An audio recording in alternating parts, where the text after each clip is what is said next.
ఈవీ9 national news కు స్వాగతం. ముందుగా హెడ్లైన్స్. శశి థరూర్, నా మాటలు బీజేపీలో చేరడానికి సంకేతం కాదు. ముగిసిన ఏపీ కేబినెట్ భేటీ, కీలక నిర్ణయాలివే. ఏడాదిలోన చంద్రబాబు చేసిన అప్పు అక్షరాల 1.62 లక్షల కోట్లు. పేర్ని నాది. బీజేపీ నాయకులు చిల్లర రాజకీయాలు పక్కన పెట్టి మాట్లాడాలి. జగదీష్ రెడ్డి.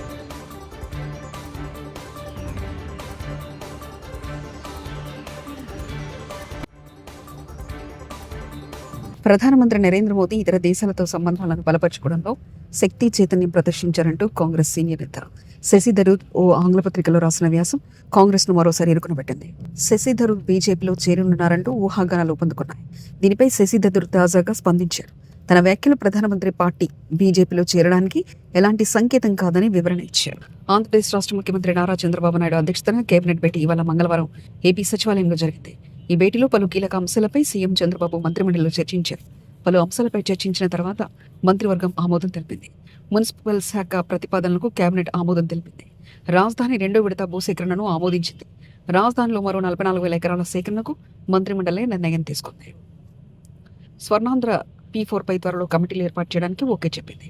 టెన్నిస్ ప్లేయర్ సాకిత్ కు గ్రూప్ 1 ఉద్యోగం ఇవ్వాలని కేబినెట్ నిర్ణయం తీసుకుంది. పోలవరం బంకచర్లపై తెలంగాణ నేతలందరూ మాట్లాడుతున్నారని ముఖ్యమంత్రి నారా చంద్రబాబు నాయుడు తెలిపారు. నిన్న సోమవారం తెలంగాణ కేబినెట్లో బంకచర్లపై వాళ్ళు డిస్కస్ చేశారని అన్నారు. ఏపీ కూడా మన వాదనలు వినిపించాలని సూచించారు సీఎం చంద్రబాబు. డివినేషన్ జరుగుతుంది, సీట్లు పెరగబోతున్నాయి, మహిళా రిజర్వేషన్లు రాబోతున్నాయి, జమిలీ ఎన్నికలు కూడా వస్తాయని చెప్తున్నారు. ఆ సమయానికి మీరు రెడీగా ఉండాలి. మీరు సమయం వచ్చినప్పుడు బట్టలు డ్రై క్లీనింగ్ లో ఉన్నాయి, ఇస్త్రీ బట్టలు తెచ్చుకుంటామని అంటే పోతే బీరువా మీ దగ్గరికి రాదంటూ రేవంత్ రెడ్డి వ్యాఖ్యానించారు. ఎవరైతే గెలిపించుకుంటారో వాళ్ళు తిరిగి నాయకులుగా రాష్ట్ర స్థాయికి ఎదుగుతారు. అందుకే ఈరోజు పార్టీ నిర్మాణంలో భాగస్వాములు కావాలి. స్థానిక సంస్థల ఎన్నికల్లో పార్టీ కార్యకర్తలను గెలిపించుకోవాలి. అప్పుడే పార్టీ బలోపేతం అవుతుంది. పార్టీ బలోపేతమైతే రెండవసారి కాంగ్రెస్ పార్టీ తిరిగి అధికారంలోకి వస్తుంది. రెండవసారి అధికారంలోకి రావడం మీ చేతుల్లోనే ఉంది.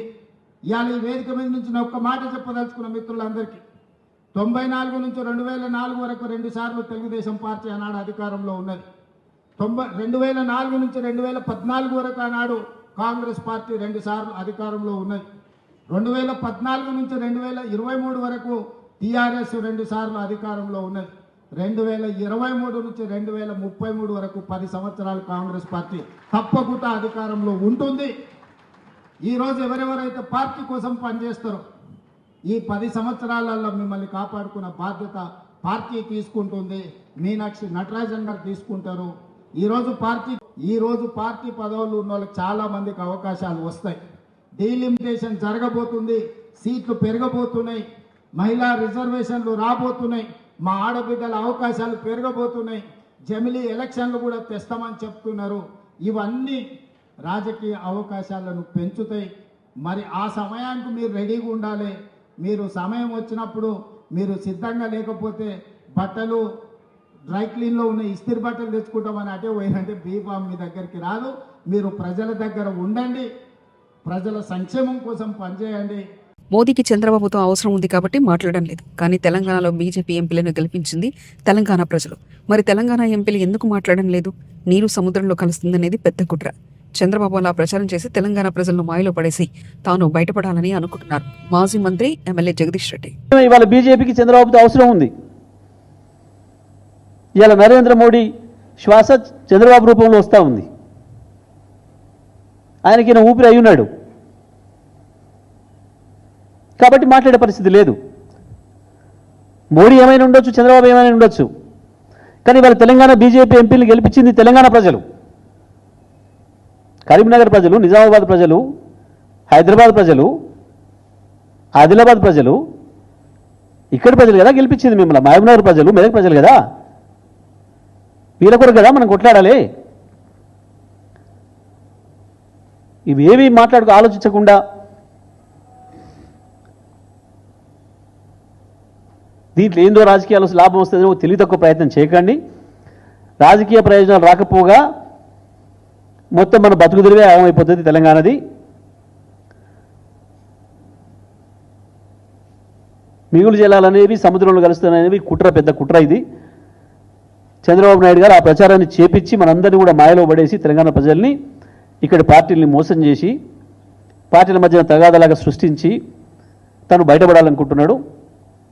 ఎట్టి పరిస్థితులలో బీఆర్ఎస్ పార్టీ దాన్ని అంగీకరించదు. రాష్ట్ర ప్రభుత్వాన్ని కూడా మేము డిమాండ్ చేస్తూ ఉన్నాం. డిప్యూటీ సీఎం పవన్ పై రోజా, పవన్ కళ్యాణ్ కాస్త ఫ్లవర్ గా మారిపోయారు అంటూ వ్యంగ్యంగా వ్యాఖ్యానించి, ఎలక్షన్స్ ముందేమో పవర్ స్టార్ లాగా ఊగిపోతూ ఎన్ని మాటలు మాట్లాడతాడు పవన్ కళ్యాణ్. అదే పవర్ లోకి వచ్చాక ఫ్లవర్ యూత్లు చెవుల్లో పెడుతున్నాడు. ఎలక్షన్స్ ముందరేమో గబ్బర్ సింగ్ లాగా డైలాగులు చెప్తాడు. ఇప్పుడు ఎక్కడయ్యా మీరు చెప్పిన యువతకి ప్రామిసులు చేయట్లేదు అంటే రబ్బర్ లాగా మెలికలు తిరుగుతాడు. ఈరోజు యువత ఎదుగుతున్నారు. మొన్ననే మీరు చూశారు, డిప్యూటీ సీఎం కనపడటం లేదు అని ఫ్లెక్సీలతో చాలా మంది తిరుగుతున్నారు. ఎక్కడయ్యా మీరు యువతకి ఉద్యోగ అవకాశాలు దొరకట్లేదు అంటే నేను హరహర మల్లు డబ్బింగ్ బిజీలో ఉన్నాను అంటాడు. మరి 10 లక్షలు ఒక నిరుద్యోగికి ఇస్తాం స్వయం ఉపాధికి, ఎక్కడయ్యా మీరు అని వాళ్ళ పార్టీ వాళ్ళని అడిగితే ఆయన ఓజీ షూటింగ్ లో బిజీగా ఉన్నాడు అంటారు. ఇంకొకరు వెళ్ళి నిరుద్యోగ భృతి అన్న ఇవ్వండి అయ్యా, ఉద్యోగం ఇచ్చే లోపల 3,000, ఇప్పటికే 13 నెలలు అంటే 13 × 3,000 బాకీ ప్రతి కుటుంబంలో ఉన్న నిరుద్యోగికి అంటే ఆయన ఉస్తాద్ భగత్ సింగ్ షూటింగ్ లో చాలా బిజీ, మా ఫోన్ కే అందటం లేదని జనసేన వాళ్ళు అంటున్నారు. ఇంతకన్నా సిగ్గుచేటు ఏమైనా ఉందా? కూటమి ప్రభుత్వం అధికారంలోకి వచ్చి ఏడాది పూర్తయింది. ఏడాది కాలంలో ఎన్నికల్లో ప్రజలకిచ్చిన హామీలను ఎంత చిత్తశుద్ధితో అమలు చేస్తారో చెప్పాలని మాజీ మంత్రి పేర్ని నాని కూటమి ప్రభుత్వాన్ని ప్రశ్నించారు. మంగళవారం తాడేపల్లి వైఎస్ఆర్సీపీ కేంద్ర కార్యాలయంలో పేర్ని నాని మీడియాతో మాట్లాడారు. ఓట్ల కోసం కూటమి నేతలు ఎల్లో మీడియా వైఎస్ జగన్ పై దుష్ప్రచారం చేస్తున్నాయన్నారు. చంద్రబాబు 420 అబద్ధాలు, లోకేష్ 840 అబద్ధాలు చెప్పారు. చంద్రబాబు, పవన్, లోకేష్ సొంత డబ్బా కొట్టుకోవడం, వైఎస్ జగన్ ను తిట్టడమే పనిగా పెట్టుకున్నారని తెలిపారు. పెట్టిందేమో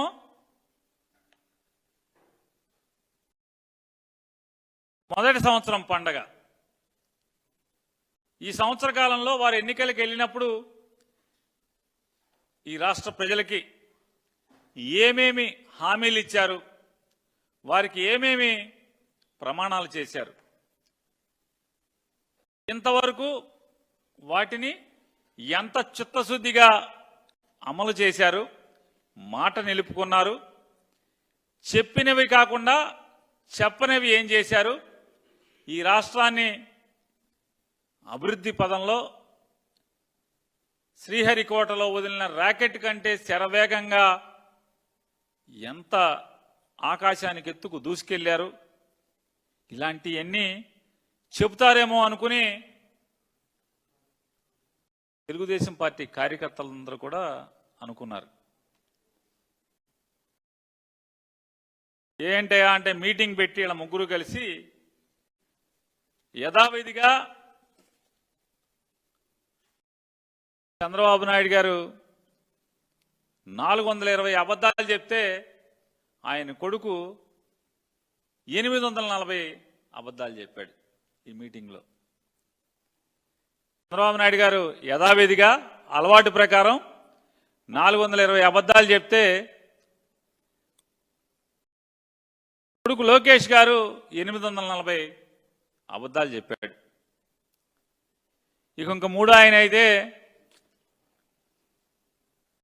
ఆయన రవితేజ గారి సినిమా ఏదో ఒకటి వచ్చింది, ఆయనకి హీరోకి కళ్ళు కనపడవు, ఏది కనపడినా ఏమో సార్ నాకు కనపడదాం అంటాడు. అట్టా పవన్ కళ్యాణ్ గారు ఏదైనా సరే ఏమో సార్ నాకు కనపడదు, అంతా జగన్మోహన్ రెడ్డి కనపడుతున్నాడు అంటే మీటింగ్ చెప్తాడు ఆయన. ఇలా ముగ్గురు కలిసి ఏంటయ్యా అంటే సొంత డబ్బా. ఏపీలో కూటమి ప్రభుత్వం అధికారం అనే మత్తులో మునిగిపోయిందని టీడీపీ గుండాలు చెలరేగిపోతున్నారని వైఎస్ఆర్సీపీ రాష్ట్ర ప్రధాన కార్యదర్శి నందమూరి లక్ష్మీపార్వతి అన్నారు.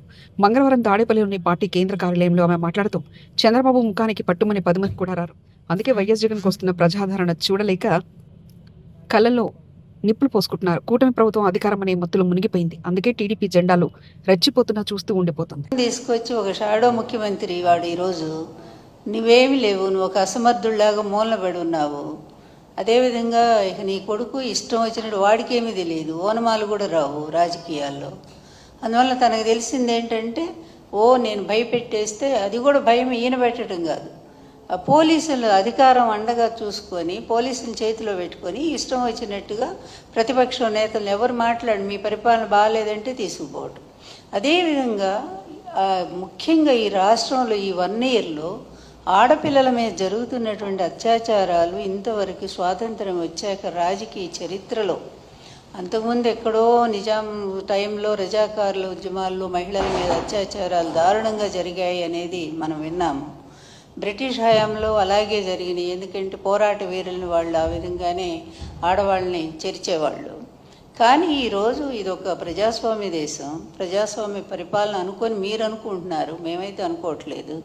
ఈవీఎంల సాయంతో వచ్చినటువంటి దరిద్ర పరిపాలన మీది ప్రభుత్వం ఇది.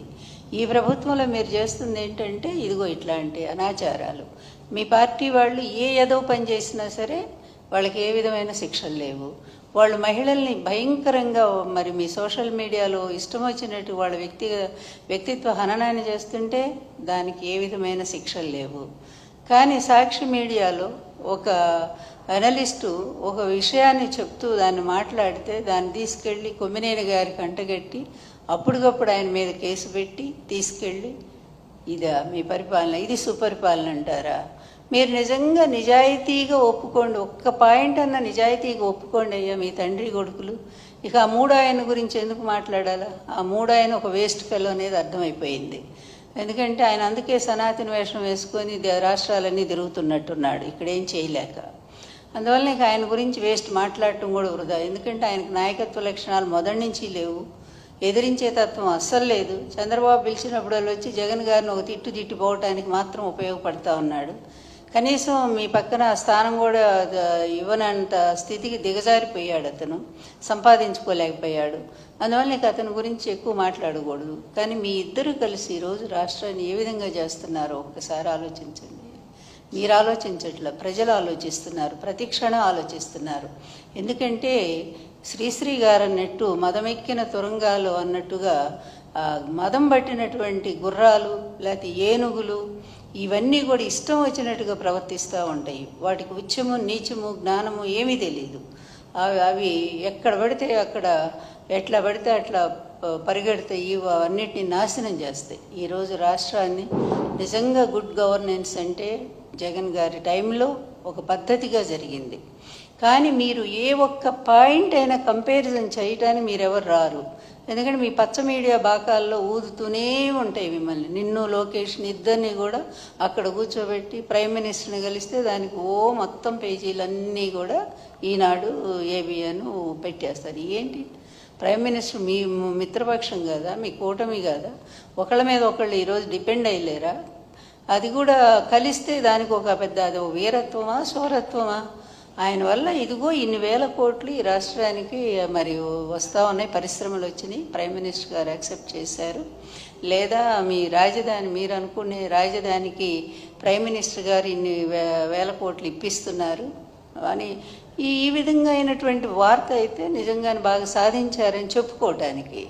ఇంత సిగ్గుమాలిన మీడియా, ఇంత సిగ్గుమాలిన తండ్రి కొడుకులు, ఇంత పనికిమాలిన పరిపాలన, దీన్నంతా చూపిస్తూ ఒక 60-70 కోట్లు ఖర్చు పెట్టి దానికి గుడ్ గవర్నెన్స్ పాలన రాష్ట్రం వైపు చూస్తుందంట. అంత పెద్ద గిన్నెస్ బుక్లో ఎక్కి ఆయనకు ప్రైమ్ మినిస్టర్ గారి కంటే లోకేష్ బహుమతి ఇస్తున్నాడు. అన్నీ లోకేష్ బహుమతి ఇస్తున్నాడు. ఎన్ని 600 కోట్లు ఖర్చు పెట్టారు. ఏమైంది? ఎంత రసాభాస. చిన్న చిన్న పిల్లల్ని తీసుకొచ్చి వాళ్ళని పాపం గిరిజన పిల్లల్ని, వాళ్ళకి తిండి లేదు, నీళ్లు లేవు, వాళ్ళు పడుకోవటానికి.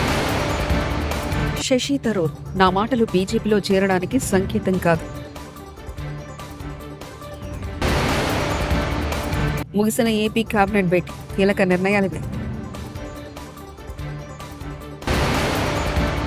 ఏడాదిలోన చంద్రబాబు చేసిన అప్పు అక్షరాల 1.62 లక్షల కోట్లు. పేర్ని నాది. బీజేపీ నాయకులు చిల్లర రాజకీయాలు పక్కన పెట్టి మాట్లాడాలి. జగదీష్ రెడ్డి.